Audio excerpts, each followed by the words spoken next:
I've said for years, Facebook is the Philip Morris of our time, yet they are just one example of the cesspool that is the modern internet. Americans are waking up to big tech's game.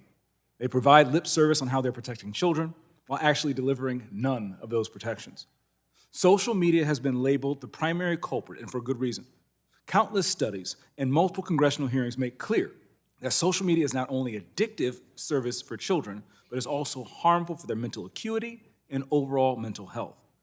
The damage social media is doing to our kids is unconscionable and extremely disturbing.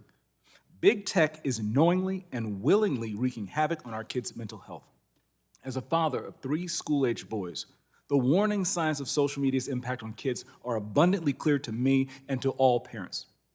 My bill, H.R. 3149, the App Store Accountability Act, ensures that children are not accessing age-restricted material through online app stores and gives parents real control over what their kids can download. In fact, a national poll commissioned by Digital Childhood Alliance found that 88% of parents want app stores to require parental approval before minors can download a new app. 88%. Can you imagine any other issue that 88% of Americans agree on? We've printed 83 letters just today from parents and groups who agree. Just as brick and mortar stores are held responsible for selling age-restricted materials like tobacco or alcohol to minors, the App Store Accountability Act will hold digital app stores accountable for providing adult or addictive material to minors as well.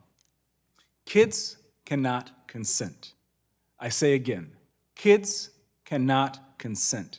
And any company that exposes them to adult or addictive material should and will be held accountable. The App Store Accountability Act holds big tech companies to the same standard as local corner stores. It protects the next generation by empowering parents now and making clear that when it comes to safeguarding our children, no one gets a free pass. My time is limited, so I'll get right to it. Mr. Thayer, as excited as I am to lead this App Store Accountability Act, I do want to share the logic is very simple. App stores are a gateway to the internet for social media, for our children. You've played a very critical role in shaping similar legislation at the state level. Can you state one more time why placing the burden to verify a user's age on the App Store rather than on individual websites or apps is the most efficient and privacy protective way to ensure online safety for kids? Well, thank you, Congressman, for all your work on this. You've been a real champion, and it's been an honor and privilege working with you and your staff. I think who said it better was Congressman Orbanotti themselves. They have the data already. They already have all of the access to this information.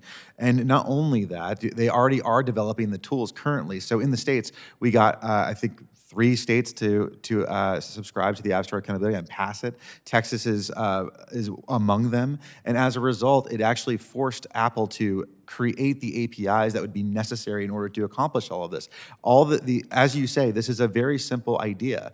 Leverage the existing infrastructure to do an amount of good. And at the end of the day, they're the ones calling themselves a store, not us. So if they want to be a store, we should hold them to the same accountability as any other store in any other market. It's absurd that merely because you put electrons into a store, it's somehow magically new. No, they know what they're selling, they know what's on their product, and most importantly, they know the age of their user better than any other company in the world. That's exactly right. And maybe you can help me to respond to some of, I won't say the critics, but those who may not know the intent or the details of what we're trying to do here. Can you help explain a little bit differently privacy concerns that some may arise? So I actually don't have to, because as Apple itself has said that they can actually do all of this in a privacy-conscious way.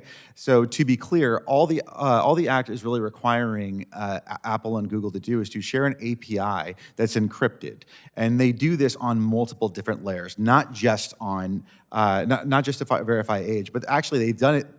Every time you do a financial transaction, that's an API. That is an API that's connecting with some other app that says, hey, the transaction has gone through. Apple and Google act as the direct, not even intermediaries. they're basically the brokers to all of these issues, and they've been able to say with a straight face that they can do so privacy and put all the safeguards in place. All this act does is hold them accountable to what they tell the American population. That is it. Thank you, Mr. Thayer. Thank you, Mr. Chairman. Time has expired. Thank you. Gentleman, you